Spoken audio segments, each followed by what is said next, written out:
what? It's what?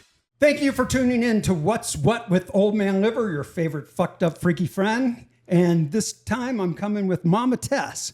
And we're going to do a series of podcasts because I can do whatever the fuck I want, right? This is my podcast. It is. I'm not on someone else's podcast. I can do whatever I want. We can talk about whatever the fuck you want. Because we're coming up on 5 years of owning the Pioneer Saloon together. We are. And there are so many stories. I've often said that this could be its own reality show. And literally a mix of ghost adventures meets dirty jobs, meets bar rescue, meets housewives of Sandy Valley and Good Springs. I mean, it's like a lot of reality shows all in one shit show. But there's a lot of neat things to owning the Pioneer Saloon, but it is, 113-year-old fixer-upper. So there's that. So yep. there's a lot that goes into this every week that there's almost an unlimited amount of material. Sure. And so we're going to discuss some of these things I think the next I think it's time we few bring months. what our experience has been for the last 5 years to your fans, and let's talk about what we've gone through. Yeah, because it's been a wild ride. Taken, and it's hard to believe that it's been 5 years. Our lives, probably. No shit about that. There is no way that we have not lost decades of our lives being the proprietors, the caretakers, and the owners of the Pioneer Saloon. There's no doubt about that. So the big question that I get the most is how did you acquire it? Did you end up with the saloon? Yes, there's lots of lore out there. So there is. Yeah. So do you want to address that today? Well, there's a couple rumors, right? So what are people saying? Well, one of the biggest rumors is that Old Man Liver won the Pioneer Saloon in a poker game. There may have been a poker game. There may or may not have been a poker game. I was really drunk that year, so I couldn't tell you for sure. Yeah, and I'm pretty sure there was a Belize property yes. that may or may not have been put up as in the pot. I'm not saying that happened or didn't happen. We're not. I will say I didn't own a Belize property at the time, although I do now. So yes. it's kind of yes, we do now. Life imitating life. What? Or art? I don't know. That too. Does that work that way? Yeah. I'm not really sure. Who's art? Anyway, there's a few of those in our lives. Yeah, I will admit I did do a shot with the previous owner, and we locked in the deal that way. Lock in the deal. Yep. Sealed the deal. There's nothing illegal. That doesn't negate any contracts. Yep. I was not inebriated. There was a long process. For the record. Lawyers did eventually have to get involved. Yeah. As we know, you despise all things legal. I do. Lazy, contracting. So I will say it was not a normal business transaction. It was not normal, no. And the amount of businesses I've been involved in over the years. Yes. And some people call me a serial entrepreneur because I'm in a lot of different industries. It is an addiction. And and an I've bought affliction. and sold businesses, but this one I'm super passionate about. But it was a very strange transaction. It was. Because part of it is that this is not a normal business, and it's not a property. It's in a lot of gray areas because in modern days, you wouldn't have a bar right across the street from an elementary school. Or at least not this close. We're not exactly across the street. Right but we across are the street, but in many ways a stone's throw away, and we're very close to one. So, but it did start. Remember when I started having dreams about it? Yeah, and you woke up in the middle of the night. It was about 3 a.m, and you said, "Honey, I have to have the Pioneer Saloon." Yeah, it was a very real, very visceral experience. And if you remember, I was being very nonchalant about it because I didn't think it was going to happen for a long time. Because we were in it. We threw our hat in. You had told me. I said, remember, this was the Pioneer Saloon concept, or even the idea of a bar came after the whiskey. So it was one of those things I said to you randomly one day. I said, Old Man Liver needs a bar. And when we started looking. That's when we started looking, and we discovered that the Pioneer Saloon was one of those random things. And but anyway, that's and we beside had the both point. been here, but prior to that, here so and we knew fell in love with the how place. cool it was. Yeah, but I never thought that we would be the because several people were vying for it, even friends of ours. But but then again, there's still you want it in a poker game. I don't know what you're talking about. I don't either. But let's fast forward to what this process was actually like, because there was a lot of contention around the reputation of this place, and not just from the patrons that have idolized and have visited this place for as many years as they have. I mean, it's 113 years famous, right?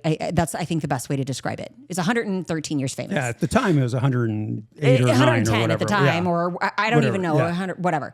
But it is now 113 years famous, and everyone feels very strongly and very passionately about this location for their own very personal reasons.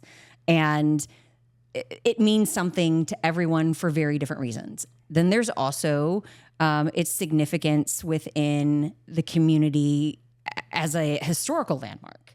And there's its significance. People think it's the wild, wild west, and that we're not we're out in the middle of nowhere, but we're really not. We are part of unincorporated Clark County, and we are regulated in the same way as something on the Las Vegas Strip would be.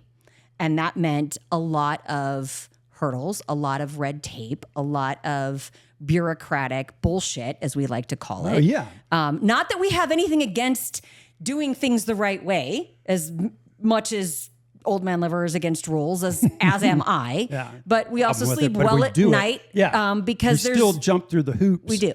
Because the do. county is one of those things, a lot of people in business, they go, it's better to do it and ask for forgiveness later, than but ask for sometimes permission. it's not. The county, it doesn't work. It's like the IRS. You will never get away from these guys. And they, if you build something that's not up to code, they'll come out and watch you take it down. Yep. And it's that. And sometimes it's just level not worth of that nonsense. headache. Yeah. And remember when we started the process and they wanted us to put They paved literally- sidewalks and and modern city. We had to ask for gutters. all these variances. Oh, to yeah. code, it was insane. Yeah, we had to go in front of the county and ask for, and we won all 7 Absolutely. of our counters because we're like, this is But out what was in the middle. even this is in funnier Goodsburg. was when we applied for our business license, we were literally told, we are not going to sign off on and approve your business license until you show up and sit in front of us and talk to what was 12 different entities. 12 people at least. I'm not even sure if they were all entities, but 12 different people who literally, we had to bring our attorney with us, literally sat in front of us and wanted to grind us out about all the things that we were not going to be allowed to do and all the sins of the father that came before us that we had to correct. And it was nuts. And oh yeah, they're all. It wasn't even this wasn't even a matter of like, you aren't even going to be able to close the deal and buy this place, or like close the deal on your winning of this place, or close the deal period on it if you don't jump through these hoops. That's literally the scenario we were in. Oh yeah, remember which was they so all, weird. They tried That's to do what some makes it- power meeting where they all. Oh yeah, it was really funny. There and were it was also monitors still in the and- middle of COVID, so we were like in masks, and there was like this video screen of all these people, and we sat there for like it was funny. 2.5 hours, and we were being grilled, and we were like, we didn't do any of this We shit, haven't even but we're taken happy over to yet. fix it. Oh, we'll fix whatever the problem is. But we haven't even signed on the dotted line, and there's been no exchange of anything. And we just want our business license. And remember, they and, couldn't get the name of our management Oh yeah, it was company really correct. funny. They and were we're like, just- "What's this books?" Yeah, and we're like, giggling. "Hee." Yeah, you But don't know. that's a funny story. That's but, a story for later. Yeah, that is a story for another time. But leading up to the day, so then there's the weekend that we were ready to take over, right? Do you remember my this? God, that was so a shit show. I was still in my normal 9-to-5 like career that I'd been in. I've now retired after 27 years, but my normal career, and you're calling me as we're having to do this transitional inspection with the health department. Do you remember this? Oh yeah. And the kitchen at the time was like a food trailer, and this is. There was a gray water tank, and they're doing the inspection, and it breaks. Oh, yeah, right in front of the health of the health inspector, right? department, and the gray night water. before we were supposed to open. Yeah, the night before we're supposed to open, and the damn thing breaks in front of them, and gray water goes fucking everywhere. Oh, straight out of a movie. It was it couldn't have been more poorly and timed. this was not under our ownership yet. Yeah. And it was just like, and it was like one of those things where it's like Murphy's Law, like the shit that could not have gone fucking worse went wrong. And they're like, you don't have a kitchen. And we're like, what? and we had And you're calling me going, we don't have a kitchen. And I'm like, what? We don't have a what? And we had to scramble. They're like, well, you have a barbecue license, so you can grill outside. So I'm literally within less than 12 hours figuring out we had to go buy new equipment. I had to come up with an entirely new fucking menu. We had to train an entirely new kitchen staff. All while on the fly. all on the fly, all while we are going through. Now at this point, the property had to close because there is no kitchen. So the property had to close for 2 days. We're doing all this cleanup. Now this is a property that's on a well and septic. The septic system is now full. And you're calling me after going, babe, the septic is full. I'm literally like, oh shit. And this was Labor Day weekend. Labor Day weekend. And the previous owners were trying to be nice and put some social media out there saying, come out for the weekend and support the new owners, which was very well intended. Unfortunately, everyone listened to them and came out that weekend. We got our asses handed to us. And so we have this, we were just going to come in all quietly and slowly change the menu and improve things where people didn't even notice. We had to come in and just throw everything out. Remember we had one page thing with like 2 hamburgers on it. It was insane. I came up with a new menu. We had to go buy new equipment. We had to find someone to emergency come pump the septic tanks because otherwise they were going to overflow. And that was a disaster. And on top of it, all of these people came out to support us, which we were grateful for. But at the same time, we weren't ready. We're not prepared. We were so unprepared for this. Yeah, we went in. I had people screaming at me. We had 2.5 hour waits for a fucking hamburger. Rightfully so, people were screaming at me. Oh, yeah. I had this really, really tall man. God bless him. And I was like, I took my lickings and he like had his finger in my face and he was yelling at me. And I'm like, I have nothing to say to you other than you're right. Your burger is not ready. Yeah, it was a shit show. It was a fucking disaster. Yeah, we were giving people gift cards. Remember, after the fact, we felt so bad. But it was literally all this stuff. And there was even a bathroom trailer on the the property. We couldn't even open that. But it wasn't legal. It wasn't ADA compliant. It was up. There were stairs going up that you couldn't. The county told us you can't open it. You can't use it. So we literally, I'm like, we have a restaurant with no kitchen bathrooms. and no bathrooms. Like, I can't hardly cook anything. Yeah, but the good thing is no one died. In the long run, yeah, that's right. No one died. As far as we know. We didn't kill anybody. We didn't kill each other. Right.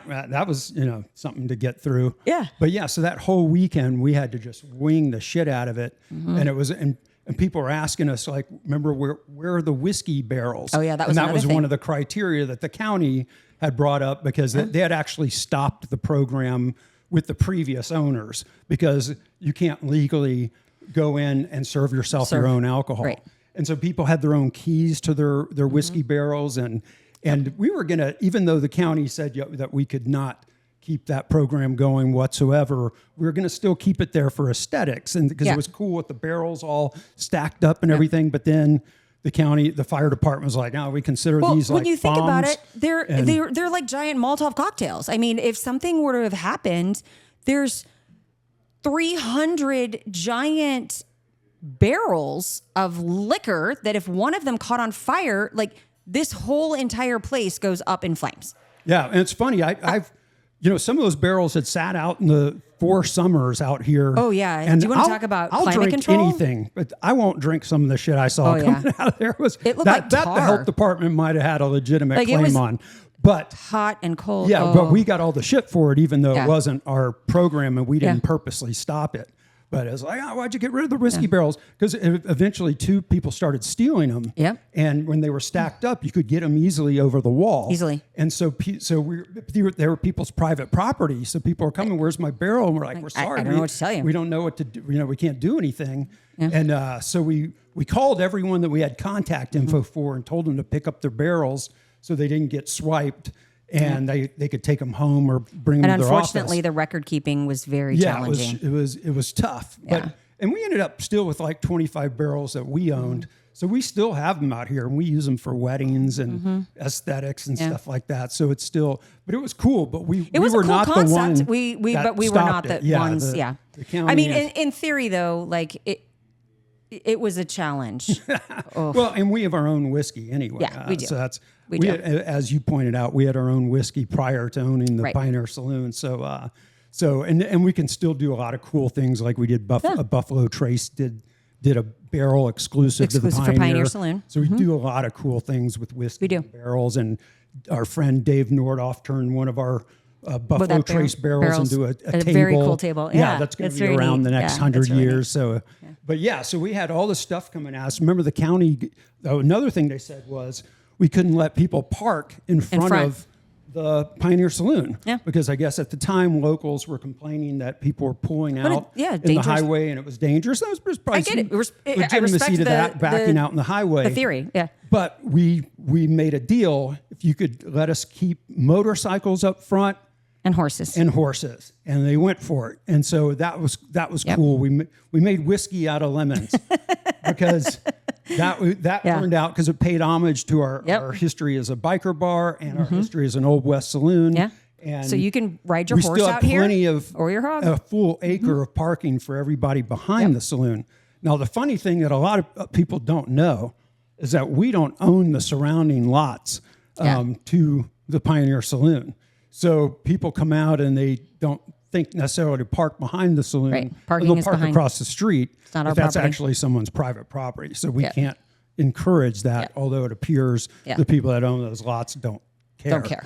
But it's not ours. It's not ours. And the other interesting thing that we took a lot of flack over when we very first opened, which was a requirement by the county, was that you must designate one entrance and one exit to the saloon. And so that was something that was, it was kind of a free for all before we took over, is that there were multiple entrances and exits to the property. But the reality of it was you must be able to control minors entering and exiting the property. And the saloon itself, you must be 21 or over in order to be in, and everywhere else is all ages. So when we first took over, the county said to us, you must designate one entrance and one exit, and you have to be able to control where minors go and where they don't. And so at that point, what made the most logical sense was that everyone could come and go from the general store, because at least at that point there, anyone of any age could enter from. And so we took a lot of flack from customers that would come here on the regular, or that had been coming here for decades, that they not couldn't understanding walk in why the they front couldn't just door. walk through the main saloon doors, or why they couldn't come in from the back entrance. People thought we were trying to get people to buy stuff. And it had nothing to do with that. What's that one restaurant? Cracker Barrel? Yeah. That wasn't the purpose. That wasn't the reason. It was literally written in our business license. They forced us, and they made us wait a year to prove ourselves. Yes. Remember that? And they finally said, we had to petition them. We had to write a letter and request that we be allowed to let people come through the main saloon doors. And they finally said, you've proven that you are good business owners, that you play by the rules, that you have control over these things, that we will allow you to do that, and that we've not received any complaints. So that is the only reason why we have now been allowed to let people come in through the main saloon doors again, is because we have the ability to control that, and that we know to card people appropriately, and that we've demonstrated that we are good stewards of this business, and that we can do that. So the reality of it is parking is in the back, entrances are in the front, and that we're not trying to be dicks, but that's the fucking reality of it. And like, You don't roll up to anybody else's business and fucking walk through the back of their kitchen. I'm sorry. You don't walk through their loading dock. You don't walk through the back fucking gates. Well, and I'm not trying to different kind of business than what I get it. But like, it's something that we just got to talk about. This is the one business that people will. And normally, if you have like a group of 30, you're going to call a restaurant ahead of time. That Out doesn't here, happen. they just assume you can handle it, even if it's like a Tuesday night at 8:00. So we'll have like, and not just 30 people, we'll have 30 vehicles Yes. with like four people in each vehicle. And they just roll up. Yeah, and roll up, and you got to deal with it. And that's one of the challenges. We do a good job of figuring it out. We overall, we try and we've our gotten best. a lot better over the last have. 5 years. We have. Because it's been But a it is learning nice to know. process. Yeah. It is really nice to know because our staff would love nothing more. Because we Yeah. don't like people to wait. If you Like, have I don't 15 or want- more people, please just call call us ahead. and let us know. Otherwise, we don't even take reservations. Yeah. But that's the They're that's not the required, exception. but it's nice to Yeah. be able to let us know. And and it's funny. And people also, another thing that people don't take advantage of enough is we can be 24 hours out here. Sure. We don't normally have a market for that. Yeah. But if someone wants to do a private event, we'll stay we'll stay open as open. late as you want. Yeah, you just gotta tell us. Yeah, So we can you staff keep that and in plan mind, ahead. because I want to reiterate And that. that's primarily the reason why we're not open later or that we're not open 24 hours is just because of our location, right? Like Yeah. we are more of a day drinking establishment because we are so far out. So people come out during the daytime, they come out for the live entertainment. But then when it's later at night, you don't have the ability, like Uber and Lyft, ride shares, taxis, that kind of thing. They don't come out here. They'll drop you off. but your They ass is won't getting pick you stranded. up. Like I can't tell you how many times our staff has taken people back because people have gotten stranded, and it's really unfortunate. And we've worked really hard to try to convince these rideshare companies that there is a demand, but they're just. It's almost impossill to try to connect. There's really, and people talk about buses coming out, but Yeah. they don't necessarily use them when we've tested that. Now we throw an event each year for Fallout fans that we do have busing coming in from the Strip, but outside of that, when we tested it here and there, people haven't used it, even though they ask us for that. Yeah.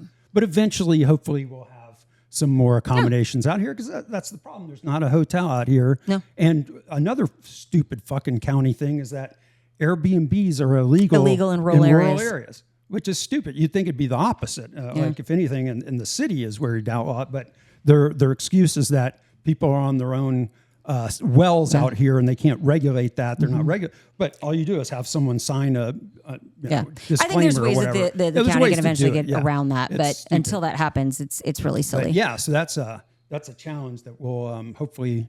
If there's anybody who help can tackle it, remedy. that'll probably be us. Now, But we started working with a company called Harvest Host to let people have their RVs out here. So that's worked out really well. It People has. use it all the time, and you can just stay and spend the whole week or the weekend or whatever and enjoy Good Springs, because it's a pretty area It's just to beautiful hang out out in. and we're only technically. Oops, sorry. No worries. You're trying to hit me in the fucking face with But we are Cracker. only 25 minutes from the most southern part of Las Vegas. it's And so not as far as people think. And companies, that's another thing. It is. They'll act like we're in another state. We are in BFE. We can't and come it's to like, pick up your trash that often. You're too far, or we can't. it's the most deliver ridiculous this, thing. Or we're gonna. I'm like, so you're a business in Henderson that will drive all the way to like Indian Springs or like northwest Las Vegas, but you won't come to Good Springs. And we're actually like, if you look on a map, we're fucking closer. Yeah. But you won't come here because you don't or understand it. they send us an extra charge. I'm like, for whatever it's unbelievable. rural, It's unbelievable. being far But away, but it's stupid. They act like we're in a different state, and we're right here. Yeah, and it's very close.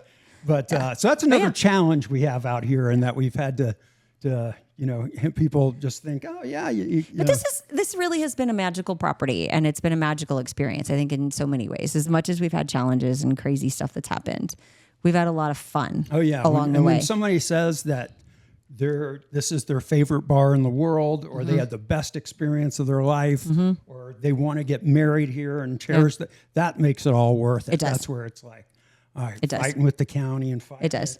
And think about some of the changes that we've made, right? So one of the things that we had to do as part of taking ownership was like you said, we had no bathrooms when we took over. We only had the two original ones that they weren't original to 1913, but they were installed 1930s, sometimes. basically. Yeah, probably in the 30s is when they were added on. But one of the requirements the county said when we took over was you've got to build bathrooms that one can accommodate the types of crowds that you bring in, and that they are now up to code. Okay, check, we'll do that. The second one was we can't just operate under a barbecue license indefinitely. So we need to actually build a kitchen. And you and I had a goal to say, okay, well, we want fucking French fries here. We want to be able to have, we want to serve burgers. Yeah, we were the only burger joint in the world that didn't we want have to do burgers fries. and we want to bring French fries. So, okay, that was a bucket list thing for you and I. And then the other one being we had to redo the parking lot. That was another requirement that we had. By the county. And in addition to that, it was like some other stuff had to be brought up to code. However, we couldn't touch anything in the interior of the building without bringing things up to, one, it's a Nevada historical landmark, which was some very specific requirements that you couldn't do. Or there were things that were going to be like fire suppression related, which was astronomically insane. So we didn't want to go down that path. So with that being said, we thought, okay, well, this shouldn't be too much of a hurdle. Holy shit, we did not realize that it was going to be, we didn't finish this project. We started it when we took over, started the plans this time 5 years ago. We didn't complete construction and actually serve our first fucking French fry until September of 2025.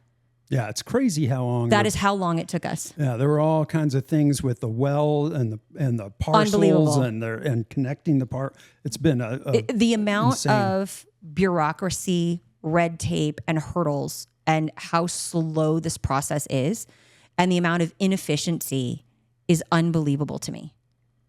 And I never in a million years, like what we thought should have not, I mean, there's no reason why it should have cost the amount of money that it did. Oh, hundreds of thousands. Hundreds I think of thousands of dollars. $500,000 we put into this thing. I don't even want to finalize the addition because it might actually give you a heart attack. Oh, God. Yeah, don't even tell me. So there are those things. Outside of that, then there's other stuff that we've done along the way, right? Some of which has been very positive, but also met with a bunch of grief, right? What? We've had some flack. We took what was a part of the property that was well intended, but not as usable as it could have been. So the Centennial patio of the property, which was an original parking lot for the property that was at an 8 to 10% grade. So if you were to sit out there on a picnic table, you couldn't set a drink on the table without it falling on the floor. Right. It would literally just slide off. Slide right the fuck off. No one would want to sit out there. It wasn't usable space. It was very difficult. So we decided we would put a deck out there and finish out that space. With that being said, there were engravings is the best way to describe them, and a time capsule. None of which were ones that we destroyed or that we were going to not replace or that we weren't going to relocate. We're just going to move them to a better spot on the property. Was say, these are ones that when we are not open, that people don't have the ability to view and see. So we were going to... And in fact, we would get flack for that because people would come out to see their engravings they paid for, and we would be closed. It would be before we opened or after we closed, or we'd have a special event in that area, like weddings and that kind of stuff. Correct. So we said, let's move it to the front where people can access it 24/7. We'll put lights on it at night. It'll be a much nicer... Because even some of the stuff, there was some neat...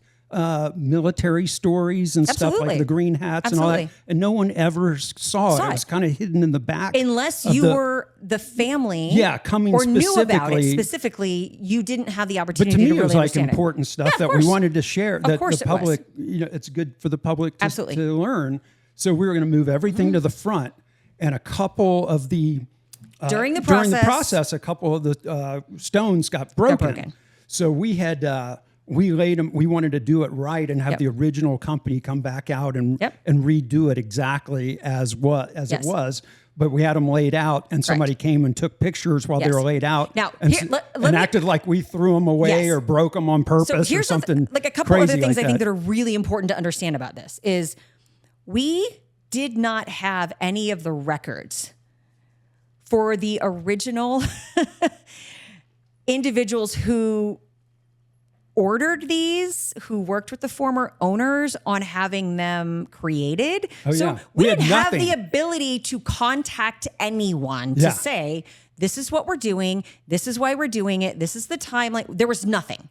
So for us to go out and say, we're contacting you to let you know this is what's happening was not something that we couldn't do it. Right? So we couldn't do it if we tried. So we were had one of two options. One, we can go out and publicly say this is what we're doing, risk also getting flack for doing that.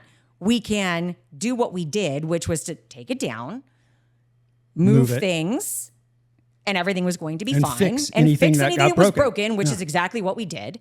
Now, what the unfortunate scenario was is it took longer than we expected it to get those things fixed. Yeah, every move with the county requires another permit and another thing, another it this, always another takes that. longer than you expect. Yes.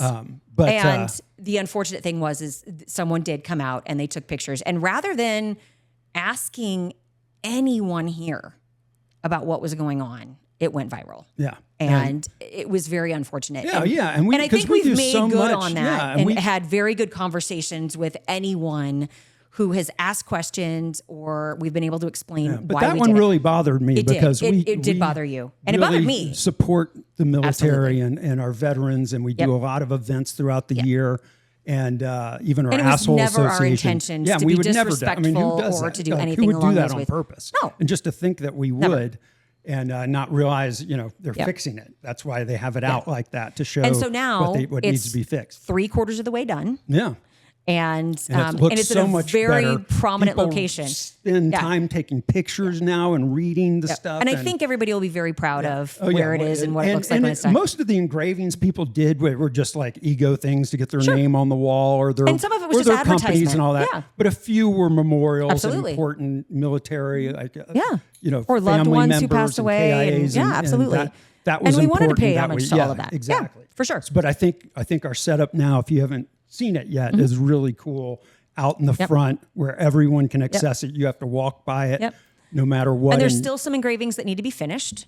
Yeah. So, like, we've gotten it's come a long way. And I think it'll be something that people will be very proud of and excited to see when all that's done. But yeah, that was it. Yeah. So that's, and I get it. When a new owner takes over, you're always scared they're going to ruin it. They're going to ruin your cheers. I remember when we took over, somebody was telling me, oh yeah, I heard the Pioneer Saloon got bought. And like the new owner is going to turn into an apartment complex. And I was like, wow, that doesn't sound like good business. Right? Like, is there really I love a need it when they for tell apartments? You, I love that. Yeah, obviously they didn't know who I was. About but yeah, something like, you're going to do. That just doesn't make any sense. If I was an owner, I wouldn't do something like that. But yeah, it's a historical landmark. So, and the other thing is every owner in the past 113 years has improved the property. Absolutely. So the go-to thing is to not touch the saloon itself. I mean, we can't anyway, even if we wanted to, which we don't. Right. But the surrounding property make more comfortable for people. Sure. So now we have bathrooms. Everybody makes their own mark. Yeah, like legitimate bathrooms that has wheelchair access. You can go in if you need to take a crunch and you need some privacy. You got space to go do that. And I get if you want to still use the urinal from those 1930s, bathrooms are they're actually still there. heated. Yeah, like so you can be the new nice bathrooms and are warm heated. So in the wintertime. In the winter, no, in the this bathroom. past winter we barely had a winter. But we didn't even use all the firewood we normally go through. We have much more enjoyable split units in the saloon now for the summertime, AC units in the summer, in the winter. In the wintertime, it's beautiful. That's one of the challenges out here. People, we feel like farmers. We're checking the weather, how we're going to do. That's kind of crazy. But we try to remind people, hey, we're open year round. Since we've opened, we have not been closed a single day. You realize that? Not 365 days a year. Except for the day, and we were still open that day, except for the day they found dynamite on Darnell's property. Yeah, and they had to evacuate early. the town. That's right. We did have to close. For those that didn't catch that was our neighbor Steve Darnell, who had a show called Welder Up and another show called He Vegas owns the Rat property Rods. down the street, and he found a box of dynamite. Yeah, literally from decades ago. That's been and they sitting had to there. evacuate the town, and we had to close the He saloon. calls us up, and he's like, we got a situation here. So we closed the saloon, closed the town. Yep. And we did, I remember we learned a lesson. We had closed it early for a movie. We were filming a movie with Matt Rife, Jamie Kennedy, and Jimmy J.J. Walker. Yeah, and we closed early, and then we felt bad because some people had showed up. Drove all the way from Texas. Yeah, to just see the see the chandelier in the dining room. Which is and so random. I gave them a private tour. Yep. But the same movie company or a different movie company down the road wanted to film here and close us for several 6 weeks. 6 weeks they wanted to And close they us. were willing to pay for everything, Yep. and people And we said no. not We turned it coming in. down. Yeah, and we're just like, hey, we're a historical landmark. That If you cannot work around our patrons and still give them the opportunity to come and experience this place, so we are now not closing for you. with movies and music videos, they and all gotta that, work around us. generally have to work around our schedule. Not that there's not a price, but at the same time, we want to make sure and the same that thing. Occasionally we'll get celebrities like to come out here because nobody gives a shit. Yeah. And they can just be themselves and they're not being harassed and all that. But occasionally don't make we'll a have big a deal out of it. celebrity so big where their people call us about closing up for lunch, and we're like, yeah, we'll close up for the hour, but $15,000. and they're like, no. And And it's not because we want that. It's not because of the price point. It's just we're making a point of you have to be willing to overcome that hurdle, not because we're trying to be greedy assholes, but because that's what it's going to take for us to say no to the fans of the Pioneer Saloon. Yeah. Because that's how much we value the we're not going to close the up reputation that just we for a have picture built. taking opportunity or whatever. Because No. that's the reputation that we have built with the loyalty of everyone that loves this place. That's what it means to us. So if that's what it's going to take, then that's the deal. Like Exactly. Now, the good thing is, I will say this, with our initial challenges of not having a real kitchen, Yeah. it did make us have to be creative. Very creative, yeah. So I got to give you a lot of credit for Thanks, this, honey. because the whole, we got really into smoking meats. Yep. And we're like, well, if we can't do traditional chicken wings, let's do some big old Pioneer Saloon drumsticks and the smoke naked hot them in legs. mesquite. Yeah, we call them naked hot legs. And And they're awesome. they're better than so chicken good. wings, in my opinion. Like now, I don't even I don't want want to a change chicken. from that. No, we're not going. We're never So probably now going to do we chicken can wings. fry food and do this extra stuff. And we had to find our way with the fries, which I think we finally figured did. it out. And hey, you and I love matchstick French fries, and that's our thing. And it's more about the crispiness and that whole fry experience. And that's what we wanted to try to bring here. The unfortunate thing is our service model and the way things have to be held and how things have to be cooked. It unfortunately wasn't the best experience for our customers. And so we heard the message loud and clear. And we've changed it. We switched and to a larger we've fry. switched Now to a they- larger they fry. hold their heat and they better. hold the heat better. And hopefully that's gonna. And we made that change very recently. So hopefully that will be something that resonates. So we do listen and we do hear and we take that feedback, and it is important to us. But we've come a long way in what we do, and we take a lot of pride in the food that we have. But we also appreciate the feedback. And when we switch to fresh ground beef, that's one of the things. Our beef is not frozen. Well, now, 95% of nothing. this stuff, Yeah. like nothing is frozen, right? So She won't even make like ranch dressing without No. doing it in house. it's Like not from a everything's jar. got to be Everything made is from scratch. Our sauces are all made from scratch. I mean, I don't make ketchup from scratch, but everything else is made from scratch here. So all your sauces are made from scratch. Our biscuits are made from scratch. Our gravy on the weekend.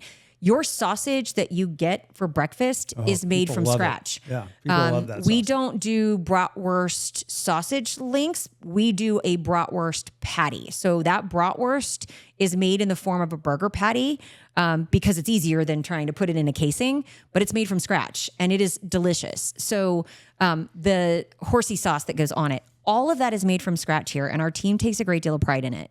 Potato salad made from scratch, chili made from scratch, sloppy joes made from scratch. It goes a long way. All of it is fresh. An extra pain, but it It is. costs a lot And so more, but it I'd goes a rather long way. invest in those types of things because the quality of the food is really good. And we take a lot of pride in that. We So do. when you look at the length of, like when we say, or you see signs posted around the saloon where it's like, this is not a fast food joint, your food is made to order. We do spend a lot of time on that. And so it takes a little bit more time to make that stuff from scratch. It takes time for your food to be made to order. It's not sitting in a hot box for And if lengths you of come time. at the busiest times, like It on a is going to take a Saturday little or longer. Sunday afternoon, Yeah, you got to be a little bit prepared just for that. expect to Yeah, come out and hang out and have a beer and watch the band. Absolutely. And chill out a little bit. Don't It's meant to expect be- it to be a fast experience. it's not supposed to be. But you can always, I always remind people, we're open 7 days a week. Come during the week, you get a cool experience that's different than Our the staff weekends. has a little bit more time to spend telling you stories. They can tell you and- ghost stories Yeah. and their experiences and their history Absolutely. with the bar, and it's a lot.